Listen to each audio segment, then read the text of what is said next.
आपको सबसे पहले लेकर चलते हैं पंजाब विधानसभा। बजट पेश किया जा रहा है यहाँ पर 2,36,000 करोड़ का। सीधे कार्यवाही आपको दिखाते हैं। 2025 तक इथेनॉल ਦੇ 20% ਮਿਸ਼ਰਣ ਦੇ ਟੀਚੇ ਨੂੰ ਪੂਰਾ ਕਰਨ ਲਈ ਅਤੇ ਇਥਨॉल ਦੇ ਉਤਪਾਦਨ ਨੂੰ ਉਤਸ਼ਾਹਿਤ ਕਰਨ ਲਈ ਝੋਨੇ ਤੋਂ ਮੱਕੀ ਤੱਕ ਕੁੱਲ ਸਰ 21,000 ਹੈਕਟਰ ਖੇਤਰ ਨੂੰ ਵਿਭਿੰਨਤਾ ਪ੍ਰਦਾਨ ਕੀਤੀ ਜਾਵੇਗੀ। ਕਿਸਾਨਾਂ ਨੂੰ ਖਰੀਫ ਮੱਕੀ ਦੀ ਕਾਸ਼ਤ ਵੱਲ ਜਾਣ ਲਈ ਸਰ 17,500 ਰੁਪਏ ਪ੍ਰਤੀ ਹੈਕਟੇਅਰ ਦੀ ਸਬਸਿਡੀ ਜਿਹੜੀ ਆ ਉਹ ਮਿਲੇਗੀ, ਜਿਸ ਨਾਲ ਕੁੱਲ 30,000 ਕਿਸਾਨਾਂ ਨੂੰ ਪੰਜਾਬ 'ਚ ਲਾਭ ਮਿਲੇਗਾ। ਇਸ ਤੋਂ ਇਲਾਵਾ क्रॉप डाइवर्सिफिकेशन के उद्देश्य ਨਾਲ ਵੱਖ-ਵੱਖ ਪਹਿਲ ਕਦਮੀਆਂ ਲਈ ਸਰ ਮੈਂ 115 ਕਰੋੜ ਰੁਪਏ ਇਸ ਜੋ ਬੰਦ ਕੀਤੇ ਹਨ ਸਰ। ਇਸੇ ਤਰ੍ਹਾਂ ਮਾਨਯੋਗ ਸਪੀਕਰ ਸਾਹਿਬ ਖੇਤੀ ਵਿਸਤਾਰ, ਫੂਡ ਸਿਕਿਉਰਿਟੀ ਨੂੰ ਵਧਾਉਣ, ਹਾਰਟੀਕਲਚਰ ਨੂੰ ਉਤਸ਼ਾਹਿਤ ਕਰਨ, ਬੀਜ ਵਿਕਾਸ, ਖਾਣ ਵਾਲੇ ਤੇਲਾਂ ਦੇ ਉਤਪਾਦਨ ਨੂੰ ਹੁਲਾਰਾ ਦੇਣ ਅਤੇ ਡਿਜੀਟਲ ਖੇਤੀ ਨੂੰ ਅੱਗੇ ਵਧਾਉਣ ਸਮੇਤ ਮਹੱਤਵਪੂਰਨ ਗਤੀਵਿਧੀਆਂ ਨੂੰ ਸਮਰਥਨ ਦੇਣ ਲਈ ਕ੍ਰਿਸ਼ੀ ਉન્નਤੀ ਯੋਜਨਾ ਦੇ ਤਹਿਤ ਵਿੱਤੀ ਸਾਲ 2025-26 ਵਿੱਚ 149 ਕਰੋੜ ਰੁਪਏ ਦੀ ਵੰਡ ਜਿਹੜੀ ਆ ਕੀਤੀ ਗਈ ਹੈ ਸਰ। ਮਾਨਯੋਗ ਸਪੀਕਰ ਸਾਹਿਬ, ਜਿਹੜਾ ਫਸਲੀ ਰਹਿੰਦ ਖੂੰਹਦ ਪ੍ਰਬੰਧਨ ਆ, ਫਸਲੀ ਰਹਿੰਦ ਖੂੰਹਦ ਪ੍ਰਬੰਧਨ ਜਿਹੜਾ ਉਹ ਸਰ ਇੱਕ ਬਹੁਤ ਵੱਡੀ ਸਮੱਸਿਆ ਬਣਦਾ ਜਾ ਰਿਹਾ। ਸਟਬਲ ਬਰਨਿੰਗ ਜਿਹੜੀ ਆ, ਪਰਾਲੀ ਨੂੰ ਸਾੜਨਾ, ਸਟਬਲ ਬਰਨਿੰਗ ਰਾਸ਼ਟਰੀ ਚਿੰਤਾ ਦਾ ਵਿਸ਼ਾ ਬਣ ਗਿਆ ਸਰ। ਪੰਜਾਬ ਸਰਕਾਰ ਇਸ ਨੂੰ ਹੱਲ ਕਰਨ ਲਈ ਵਚਨਬੱਧ ਹੈ। ਅਸੀਂ ਵਾਤਾਵਰਣ ਦੀ ਸੁਰੱਖਿਆ ਅਤੇ ਸਾਡੇ ਕਿਸਾਨਾਂ ਦੀ ਭਲਾਈ ਦੋਵਾਂ ਨੂੰ ਯਕੀਨੀ ਬਣਾਉਣ ਲਈ ਇਸ ਮੁੱਦੇ ਨੂੰ ਰੋਕਣ ਲਈ वातावरण अनुकूल विकल्पों की सरगर्मी। तो देखिए, आपको बता दें कि सरकार की तरफ से कई बड़ी घोषणाएं यहां पर की गई है और जाहिर तौर पर अगर आप देखेंगे तो स्वास्थ्य पर ज्यादा फोकस यहां पर नजर आ रहा है। अभी तक जिस तरह से बजट में बड़ी बातों का जिक्र यहां पर किया जा रहा है और इस वक्त हमारे साथ डॉक्टर थानेश्वर हमारे सहयोगी जुड़ गए। सीधा डॉक्टर थानेश्वर का रुख कर लेते हैं। डॉक्टर थानेश्वर, अभी बजट पेश किया जा रहा है और अगर कुल मिलाकर इस बजट को समझने की कोशिश करें तो स्वास्थ्य पर सरकार का ज्यादा फोकस नजर आ रहा है।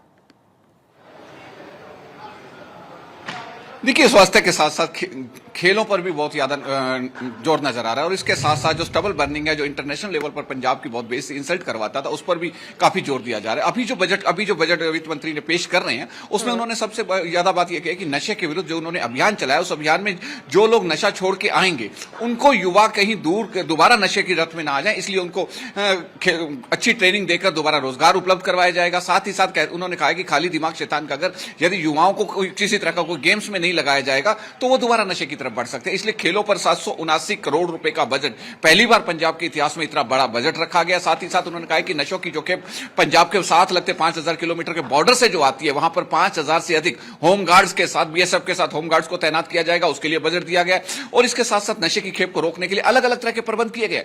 इसके साथ ही जो स्वास्थ्य की बात आपने की, स्वास्थ्य में पूरे पंजाब के सभी परिवारों को इन्होंने कवर किया, जिसमें कि 10 लाख की, पहले मुख्यमंत्री स्वास्थ्य योजना के तहत 5 लाख का इंश्योरेंस होता था, 10 लाख का इंश्योरेंस कर दिया गया। कुछ ही समय बाद ये कैशलेस में कन्वर्ट हो जाएगा, यानी कि अगर आप कोई व्यक्ति बीमार हो जाता है तो उसको कैशलेस सुविधा मिलेगी 10 लाख तक की।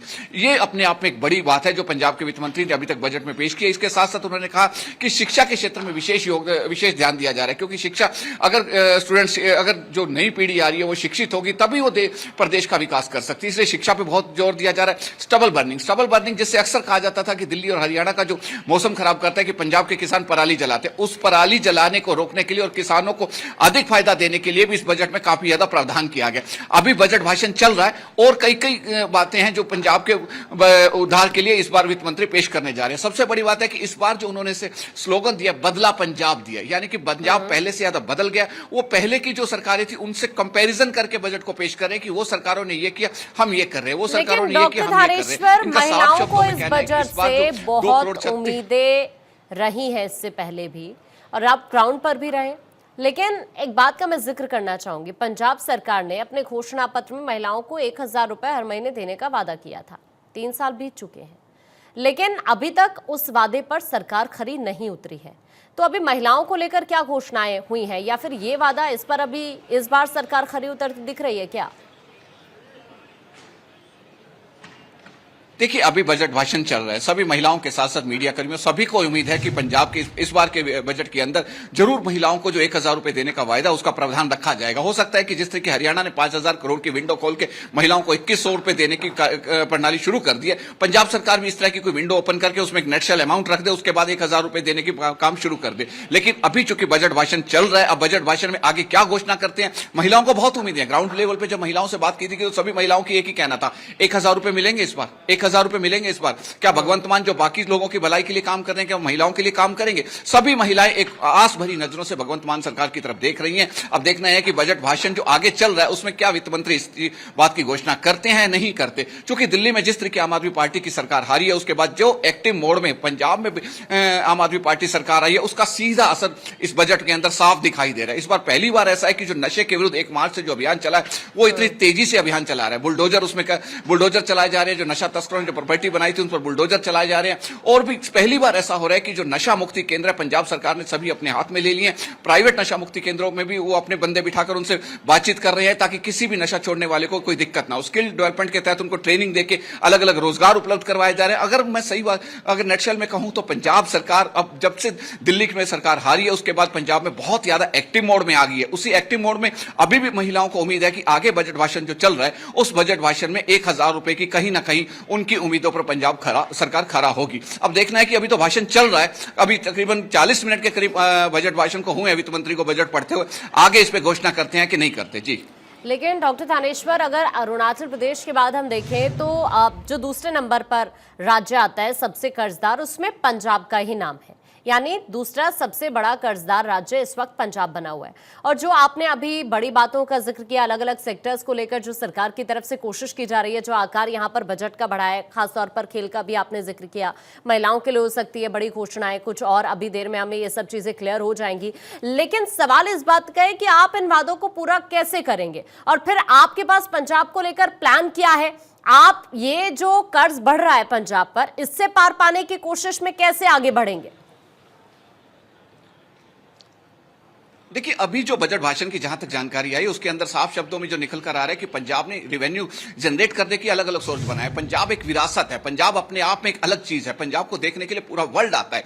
पंजाब में टूरिज्म को बढ़ावा देने के लिए भी काम किया जाएगा। इसके साथ साथ पंजाब की जो ऑर्गेनिक खेती है उसकी तरफ बढ़ावा दिया जाएगा। और भी कई ऐसे और सबसे बड़ी बात है कि आबकारी नीति जो पंजाब ने नई चेंज की है, तो फाइनेंस मिनिस्टर का 2 दिन पहले प्रेस कॉन्फ्रेंस करके उन्होंने बताया था कि बजट में जितनी रेवेन्यू हमें खर्च करेंगे उसके आधे से आधा, यानी 80% तक उन्होंने कहा था कि हमें आबकारी नीति से मिल जाएगा, उससे हम प्रदेश का विकास करेंगे। आज जो बजट भाषण के शुरू में शब्द जो वित्त मंत्री ने बोले, उन्होंने कहा कि पहले हम दूसरों से मांगते थे लेकिन अब हम अपने से खुद से सेल्फ जनरेट कर रहे हैं, अपनी जो खर्चा कर रहे हैं, तो उसको जनरेट करने के लिए इन्होंने अलग अलग बनाया। अभी बजट भाषण चल रहा है, बजट भाषण के लास्ट में जो वित्त मंत्री बताएंगे कि हमें रेवेन्यू आएगा कहां से। अभी तक जो जानकारी है उसमें वो टूरिज्म को बढ़ावा देने के लिए कर रहे हैं, ऑर्गेनिक खेती को बढ़ावा देंगे, और तीसरा नंबर उनका आबकारी नीति जो एक्साइज पॉलिसी है उसमें बदलाव करके उन्होंने कहा है कि उससे भी हमें अच्छी खासी इनकम होने की उम्मीद है, जिससे पंजाब को बदला पंजाब बनाएंगे। जो इन्होंने बजट पूरा 2,36 का जो 2.36 करोड़ का जो बजट बनाया है, ये अपने आप में उन सब जो इनकम आएगी उसी में से ही खर्च करने का प्रावधान है इनका।